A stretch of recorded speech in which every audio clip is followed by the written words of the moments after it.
농사만 지을 때보다 수익이 2배 가까이 늘어날 수 있는 방법이 있다면 어떨까요? 수확량을 2배로 늘리는 것도 쉽지 않고 전혀 새로운 수익원을 만드는 것도 현실적으로는 쉽지 않습니다.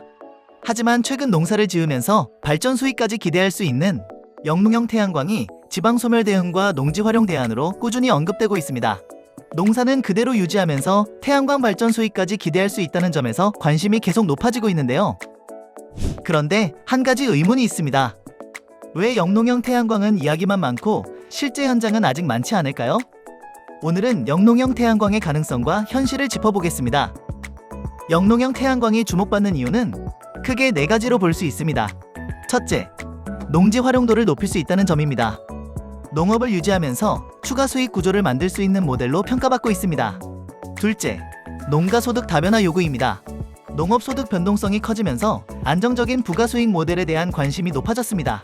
셋째, 탄소 중립 정책 흐름입니다. 재생에너지 확대 기조 속에서 농지 훼손을 최소화하는 방식의 발전 모델이 주목받고 있습니다. 넷째, 지방 소멸 대응 측면입니다. 농촌 지역의 지속 가능성을 높이기 위한 대안으로 논의가 이어지고 있습니다. 그럼에도 불구하고 영농형 태양광은 아직 본격 확산 단계라고 보기는 어렵습니다. 실제로 국내 전체 태양광 보급 대비 영농형 태양광이 차지하는 비중은 아직 초기 실증 단계 수준에 머물러 있는 상황입니다. 가장 큰 이유는 기술보다 제도와 사업성 측면의 장벽입니다.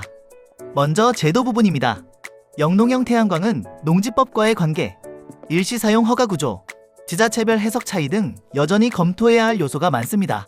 특히 장기 운영 안정성에 대해 사업주들이 신중하게 접근하는 분위기가 있습니다. 영농형은 일반 지붕형이나 토지형에 비해 구조 설계 난이도가 높은 편입니다. 또한 작물 생육의 영향을 최소화하기 위해 차광률 관리도 핵심 변수입니다. 작물 종류에 따라 차이가 있지만 일반적으로는 과도한 차광이 발생할 경우 수확량에 영향을 줄 수 있어 설계 단계에서 정밀 검토가 필요합니다. 여기에 구조물 높이 증가와 설계 복잡도가 반영되면서 초기 투자비 역시 일반 태양광 대비 상대적으로 높아질 수 있다는 점도 고려해야 할 부분입니다.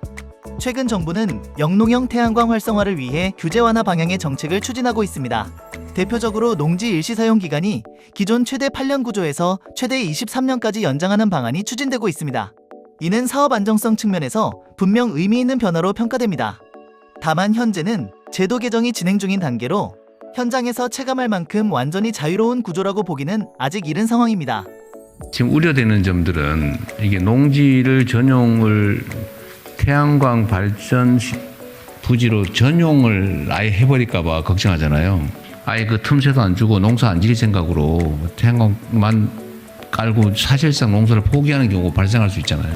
정부가 영농형 태양광 확대에 있어 신중한 입장을 보이는 이유도 분명합니다.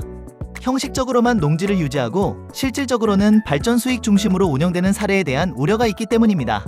결국 핵심은 실제로 농업이 지속 가능한 구조인가 이 부분을 어떻게 입증하느냐가 앞으로 시장 확대의 중요한 기준이 될 것으로 보입니다. 앞으로 영농형 태양광 시장이 건강하게 성장하기 위해서는 단순히 설비를 설치하는 수준을 넘어 실제 작물 재배와 발전이 함께 안정적으로 운영되는 모범적인 운영 모델이 현장에서 축적되는 것이 무엇보다 중요해 보입니다. 영농형 태양광은 분명 가능성이 있는 시장입니다. 다만 아직은 입지, 작물, 구조, 제도까지 종합적인 검토가 필요한 단계입니다. 앞으로 제도 정비와 현장 경험이 축적된다면 시장 확대 가능성은 충분히 있습니다. 영농형 태양광이 궁금하신 분들은 앞으로도 관련 정보를 계속 전달드리겠습니다. 감사합니다.